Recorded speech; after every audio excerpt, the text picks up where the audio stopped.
Hello everyone, it's me Gina. I am here to, as you can read in the title, to talk about the book Harry Potter and the Cursed Child.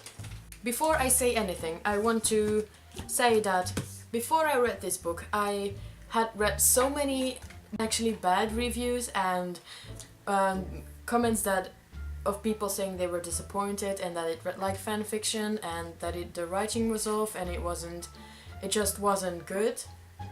But after reading the first 10 to 15 pages, I already knew what they meant, because in fan fiction all you get is actually the basic descriptions and shit, and just a lot of lines actually.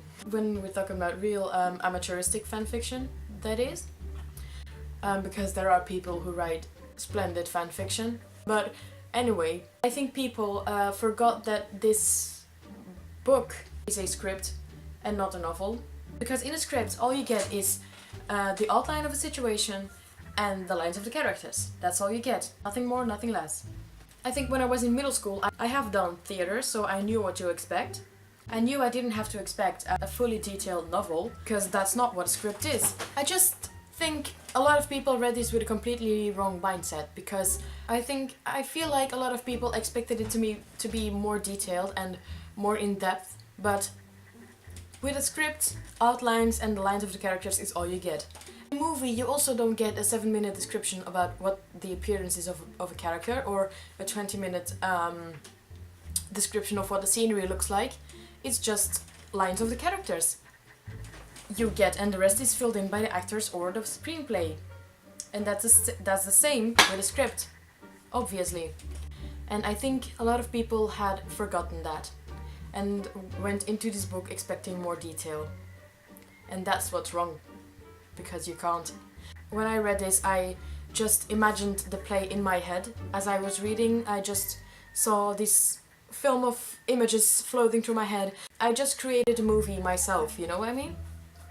And that really helped with me. So if you haven't read it yet, you're a bit reluctant to get into it like I was, please try to do it like that. Please just read it and create the images in your head. I think that really could help. Understand that if you expected something entirely different, that you can be a little bit disappointed in this. I feel like, hey, yeah.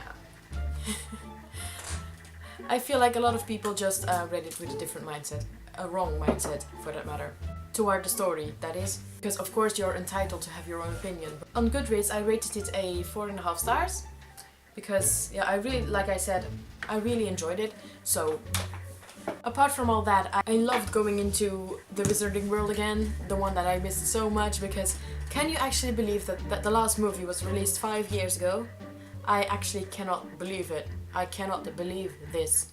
It's gone so fast, and I can't keep up with time anymore. I have missed the Wizarding World, and I was so glad to get into it again, especially in this form like a script, because I saw all the characters in my head and formed images and movies. I'm a person with a lot of fantasy and imaginations, and I can easily create situations and movies and shit in my head.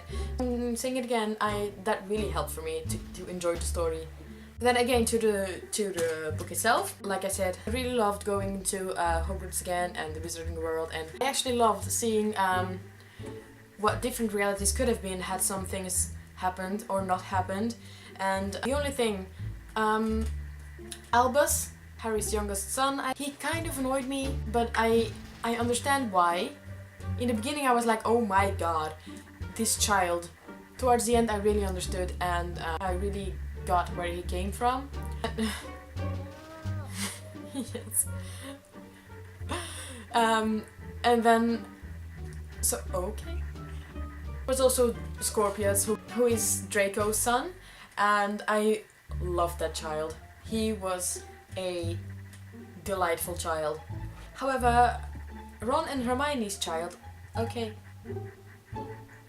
Ron and Hermione's child, I really didn't like her because she was so prejudiced towards, especially Scorpius, just because he's Draco's son, and other things.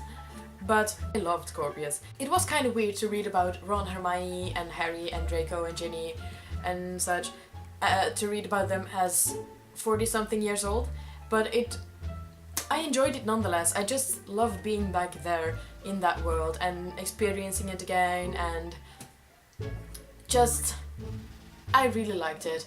But I really advise that if you haven't read this book yet, please do not expect a novel or something more like a novel, because you won't get detailed descriptions, you won't get a thorough, in-depth conversations or something. You just won't get anything like that. You get an outline of the situation and then the characters' lines. So you really have to form the movie yourself. You have to do the filling in yourself. So once again, do not expect anything like a novel, because it isn't. I keep saying it, I feel like a lot of people have forgotten that. All in all, I really love this and I would recommend to any Potterhead. So yeah, I think that's all I had to say, I wanted to say, and well, we'll talk to you later and thank you for watching. Bye bye!